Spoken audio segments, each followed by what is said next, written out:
It's the starting lineup. Kip Keefer, Tony Kurre, the legend, and Case Keefer bring it every week. The coaches don't like what's going on. Fellas, wow. Congratulations. Weather is of universal appeal. It affects you and everybody watching. Because you're real, legend. You're authentic. You've lived it. You never know who's going to be in the starting lineup. The starting lineup, 10:30 to 11 on ABC 3340 every Saturday morning. Welcome back to the starting lineup. I'm Tony Kurre. Kip Keefer off this week. We got Terry Quillian. She'll join us for a little segment of the show. In the background, I see my good friend, the legend. He will join us not only for his 5-minute segment, the Tide forecast, a little light right now, a little slow, but he'll join us in the last segment of the show here as we wrap it up. And of course, Case Keefer from the desert is going to give us a great place. By the way, Case Keefer has been absolutely on fire. We mentioned this last year. We did this thing where we do plays, and Kip and I at one point were 22-3 on our plays. If you don't believe us, you can go back on our YouTube channel and check out all our plays and see how hot we were. We were 22-3. We were on fire. Case was like 8 and something or another, 8-2, 8-3 at one point over the course. And then Kai Gregory, one of our great sponsors from Southern Precision Staffing, he comes in and went 9-0. I'm serious. You go back and look at the numbers, watch the shows, you can see all the numbers. It was unbelievable. So Case has been on fire in the futures, and this past week he has the Florida Panthers to win the NHL Stanley Cup at the beginning of the season. It was like 27-1. He's already gotten it to get to Stanley Cups. Now he's got them to win, and so I took them, obviously up 3-0, and Edmonton did something that only 2 other teams in NHL history have done. That is come back from a 3-0, and thank goodness. Thank you, Case, for bringing me in. Bobrovsky, unbelievable, great saves, 2-1, the Florida Panthers, and amazingly enough, the 4th team in the last 7 years to win their first Stanley Cup. Pretty amazing. This team has won so many crazy things. The UAB Blazers, conference championships, you name it, they've been there. My good friend, UAB Athletic Director Mark Ingram joins us right now on the starting lineup. And thank you so much for coming in again this morning here. And of course, college football coming up here in just a few weeks. That first game, Clemson and Georgia is going to be an unbelievable start, of course, right here in the starting lineup. But I want to ask you about the UAB Blazers. First of all, welcome into the show. You and I speak briefly on another podcast we do on our show, the UAB Director's Chair. About this past week, there was a meeting down in Florida, evidently. Yeah. Were you aware of that meeting? Not until afterwards, no. So evidently, there were the 4 commissioners of the Big 4 conferences, and then Charlie Baker of the NCAA, the president, and then the other 28 commissioners. Yeah. And 4 guys and Charlie were in one room, and 28 of the commissioners were in another room. Right. And they weren't meeting together. What exactly was going on?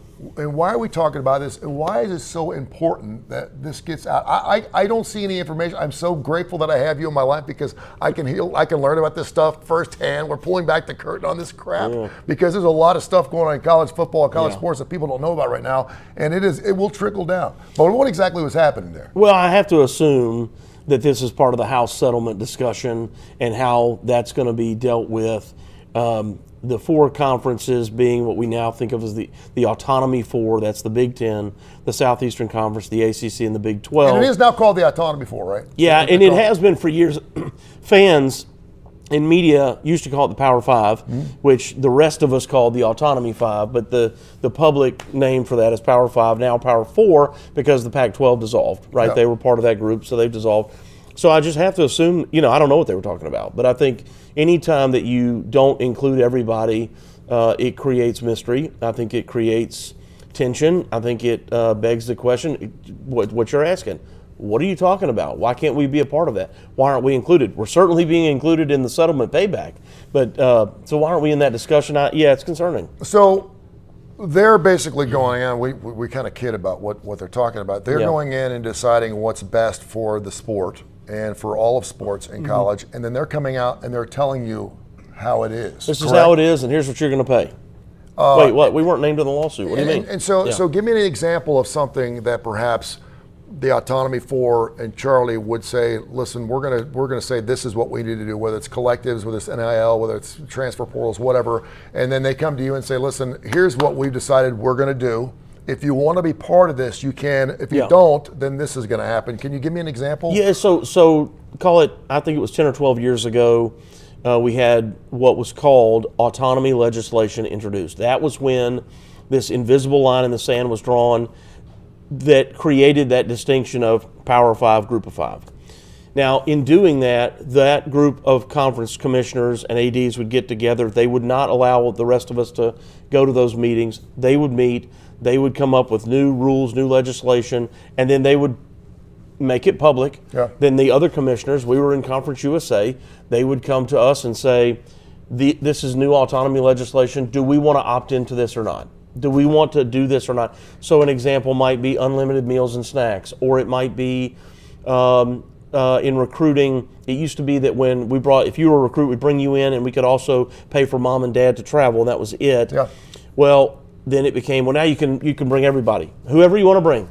Brothers, sisters, cousins, aunts, uncles, girlfriend, boyfriend, whatever. We can bring the whole entourage, and we can pay for all of it.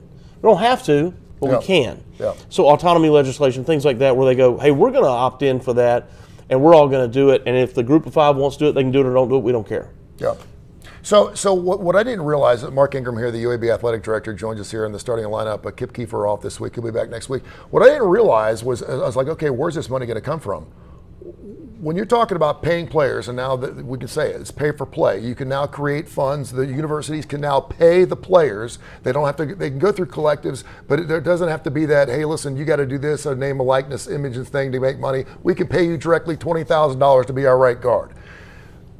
Where's this money coming from? Because I wasn't aware that it's going to be coming out, I guess, at the end of the year. Is that how it is? So the NCAA doles out money to everybody. So how's that going to play out? Yeah, you've got two separate things with the House settlement. Part one is a back payment for student athletes in football, men's and women's basketball from the Power 4 conferences only, and just those sports from the last 8 years. If you were a student athlete in the last 8 years at a Power 4 school, you are going to get a part of this $2.8 billion settlement, okay?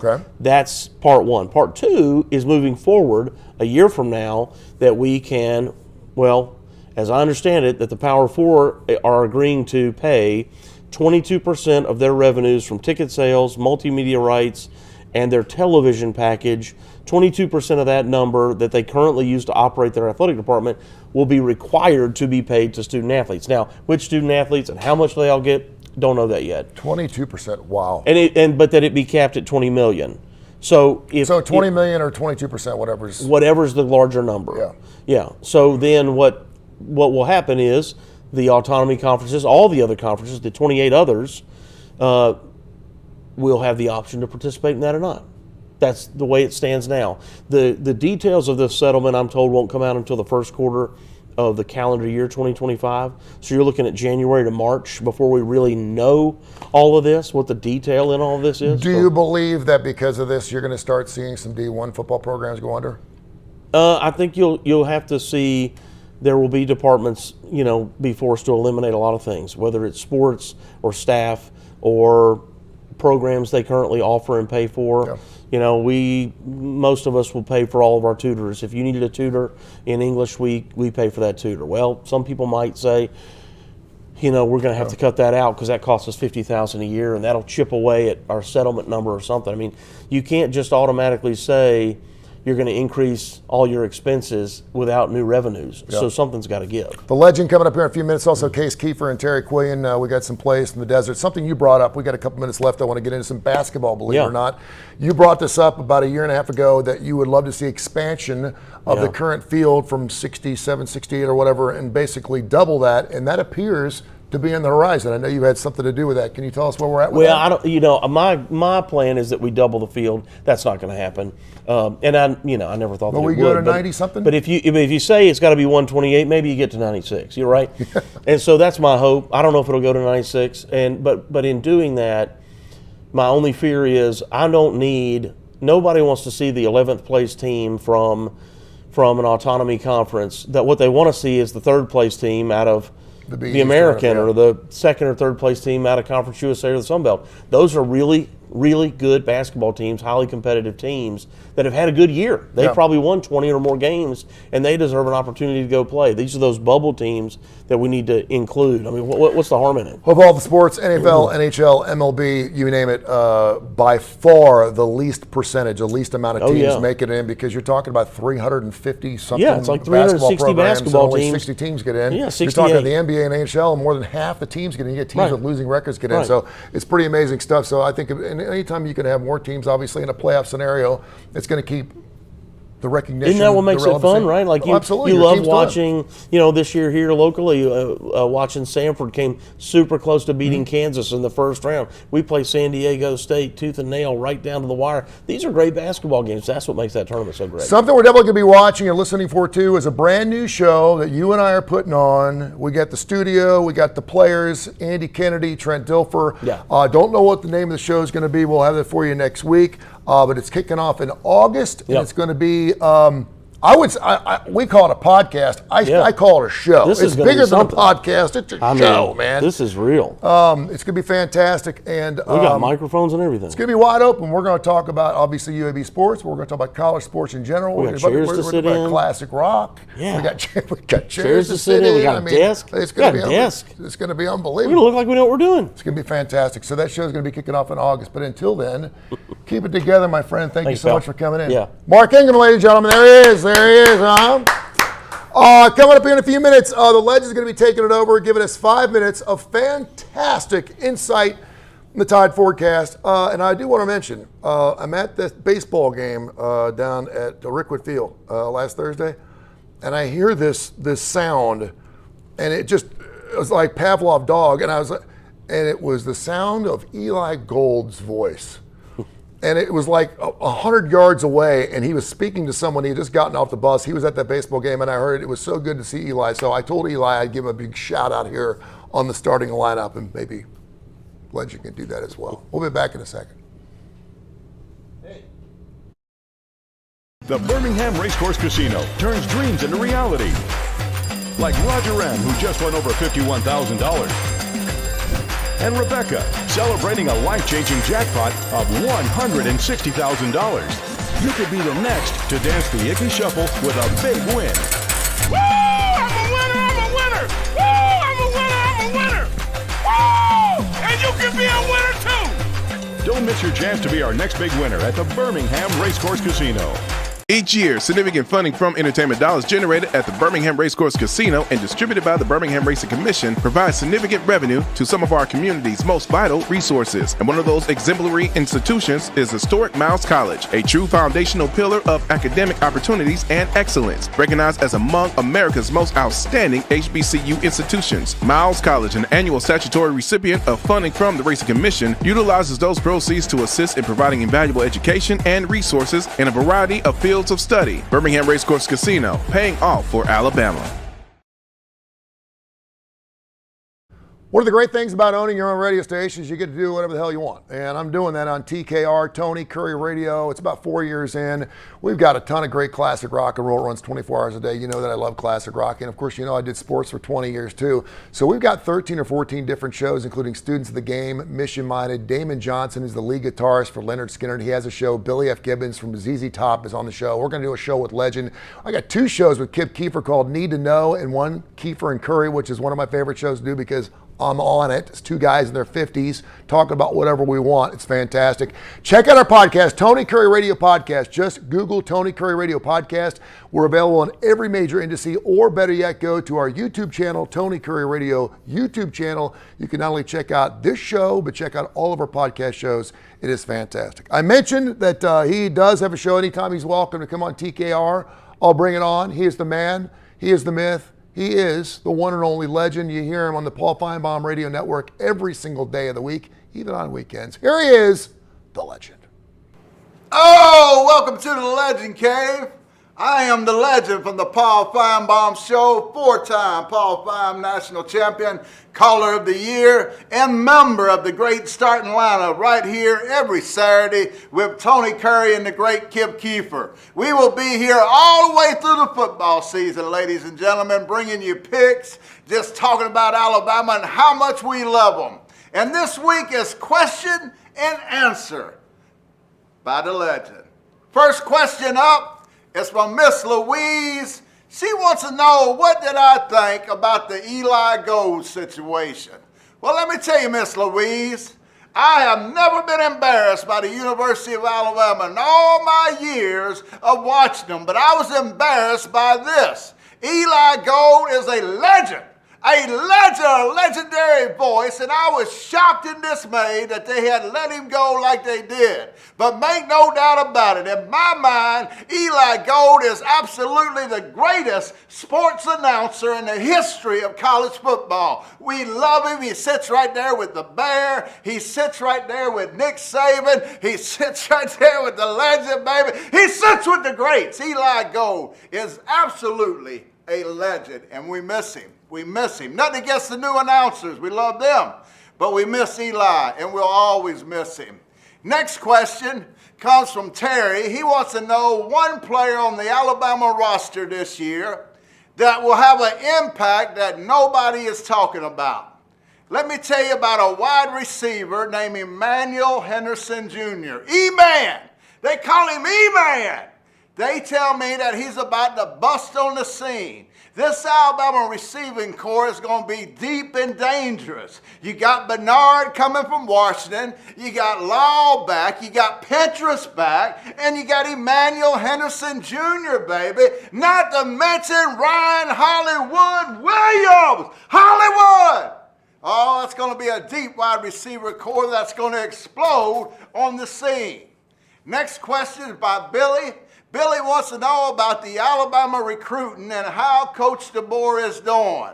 Oh, he is doing good. Right now, Alabama is ranked number 2 in the country. That's right. Number 2 in the country going into next season for the 2025 recruiting class. Already, Coach DeBoer has came in and made his mark among the Southern recruits, and he is completely destroying it, baby. Destroying it. I love it. I love it. And here's another thing. He's got a general manager down there by the name of Morgan that everybody in the country talks about how great this gentleman does his job in recruiting the entire nation.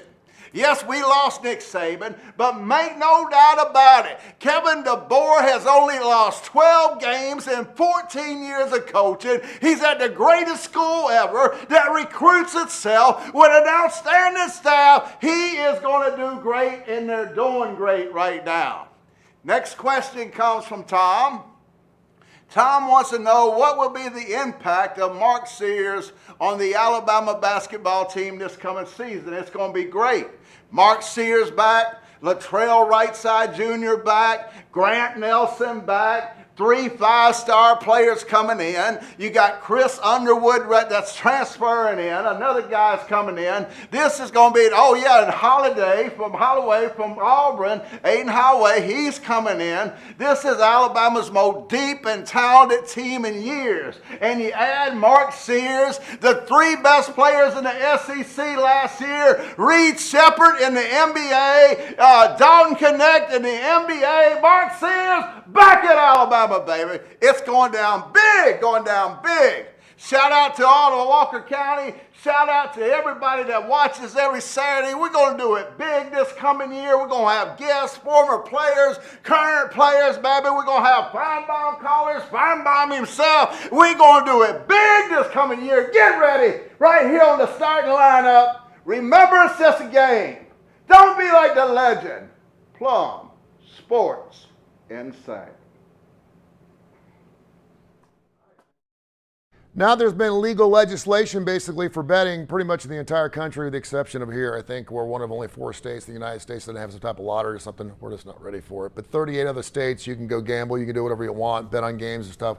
Ever since we've had every time you turn the TV on, doesn't matter whether you're a sports fan or not, you're going to see DraftKings, you're going to see all these gambling things and gambling sites and bets and all these things. We do things here on the starting lineup where we give out plays every single week, and we don't charge for them. We don't ask for any money. We just tell you basically by doing our handicapping and our expertise, like the legend, Kip Keefer and myself, and Case Keefer, who's going to be coming up here in a second, we give you plays. At one point last year, we were 22-3, Kip and I were. We brought Kai Gregory on from Southern Precision Staffing. who I'm going to talk about in a second. He went 9-0, 4-3 the following week, 13-2, and then Case was on some type of unbelievable tear. That's the kind of stuff, the expertise we bring you. And when you're talking about staffing, SPS, Southern Precision Staffing, is the expert in the field of business. You got IT, you got construction, you need anything done from a staffing situation, you need your staff bill to go to SPS, Southern Precision Staffing, 205-682-2828, 205-682-2828. I give out that area code because they are right here in Hoover, Alabama, but they serve the United States of America. 205-682-2828, where your word and your handshake still means something. Speaking of handshake, get a handshake from the man behind the dumpster coming up this Tuesday, because you're going to be playing some of Case Keefer's plays. He's got them for you now, live in the desert. Hey, it's Case Keefer back again here in Las Vegas for another edition of my best bets as part of the starting lineup and WJOX's Game Time. And we are in a good mood once again here on the show. Scooped a couple big scores over the last couple weeks on bets that were given out on the show. If you followed all my advice on how to bet the Conn Smythe market, end up with a winner on Connor McDavid. Can't remember if I gave it out at plus 750 or plus 850 on the show. Now, I know we gave out a bunch of players, mostly Panthers and Oilers over the course of the playoffs, but I think it was 5 guys total, and if you bet them accordingly, the way I said, you still got paid out, basically doubling your money for about a month's worth of portfolio investment, so that's pretty good. But the even better news, show-wise, the only college baseball future we placed, Tennessee at 10-1, comes through in spectacular fashion. 3-game, great College World Series, comes down to the last at-bat. They hold off Texas A&M, so we cashed the 10-1 on Tennessee, cashed the big price on Connor McDavid, and can leave the U.S. Open disappointment in the past. Not always going to run this hot, but certainly it's been nice to just kind of strike gold over and over here on the show, with the exception of that bad U.S. Open week. Otherwise, hit both majors, hit some NBA awards. We've been really cruising on the futures. We're going to take a break for futures for a little bit here, though. Probably give some out when football gets a little bit closer, once I get done with all my work, all my number crunching on that front. But in the interim, figured we could go back to the grab bag approach. I know people like action, things that are going to settle soon. So why don't we look at some sports that are happening this weekend, and specifically to start, a sport that is happening here in Las Vegas, one of the UFC's biggest cards of the year, UFC 303, the capper of International Fight Week, going down tonight from T-Mobile Arena. It's a sport I've covered for a long time, handicapped for a long time. I will be in attendance, looking forward to it, and I know it. This card, even though Conor McGregor is not on it as he was planned, this brings a lot more eyes. I know a lot of people will be watching the fights and want action on the big ones, and I am proud to say this doesn't happen too often. I shouldn't say proud. I guess I'm happy to say and happy to share. I have strong opinions on both the main event and the co-main event, so those are going to be our 2 bets on the UFC this week. Let's start in the main event, where despite losing Conor McGregor versus Michael Chandler, as I alluded to, I think Yuri Prochazka challenging Alex Pereira for the light heavyweight title is an even better fight, and I have a pretty strong opinion on this fight. I like the underdog Yuri Prochazka. I think the best price I see right now is plus 125. That's good enough for me. I would play this down to at least plus 115. These two fought before at Madison Square Garden last November, and Yuri was really getting the best of Alex Pereira before getting caught in the second round. Maybe a little quick stoppage, but I think the majority of the fight, Yuri was winning, and he wasn't even really fighting with the smartest strategy. Now, I don't know if he will again if he stands and strikes at range with a world-class kickboxer like Pereira. That's another cause for concern. Maybe he's going to get knocked out again, but he also is just a better grappler, a better dirty fighter. So if he closes the range on him and kind of installs that the clinch, the dirty boxing, or even takes him down, I think he has just a really clear path to victory. I think he can win a striking fight too. It's just not what I would hope he would do. It might be what he does, but even if he does that, I think plus 125 a good price. I wouldn't be surprised if this comes down even further. Pereira's also hurt, so a little surprised he took this fight on such short notice. I think Yuri is in better shape at the moment, so plus 125 on Yuri Prochazka. In the co-main event, I like the other side. I like the favorite, Diego Lopez, minus 140 against Brian Ortega. Another short notice fight, but Ortega, more than 4 years older than Lopez. Even though Lopez is a lot taller, he's scrawnier, so Ortega is bigger. This is just all to say that I think the short notice fight like this, I think the weight cut is going to be tougher on the bigger, older guy, Ortega. And even if it wasn't for those factors, the the weight cut, preparing at the last minute for a red hot prospect like Lopez. I would still like him in this fight. He's knocking out everyone. Ortega's thing is he kind of takes a lot of damage and comes back. That works against some of these veteran guys. I don't think it's going to work for a guy that is in his prime and is so powerful and hungry like Diego Lopez.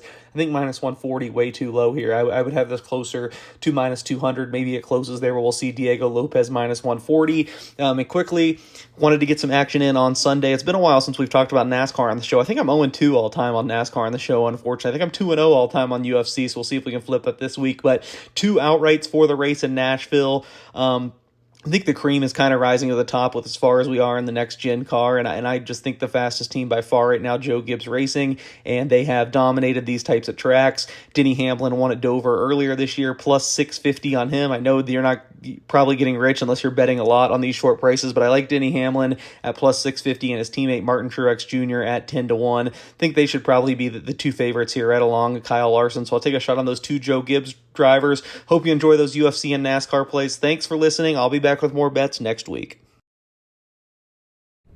Welcome back to Starting Lineup. We got some great stuff going on here, and thanks again to Case, of course, for his great plays, and Mark Ingram from the UAB Blazers did a fantastic job, the athletic director.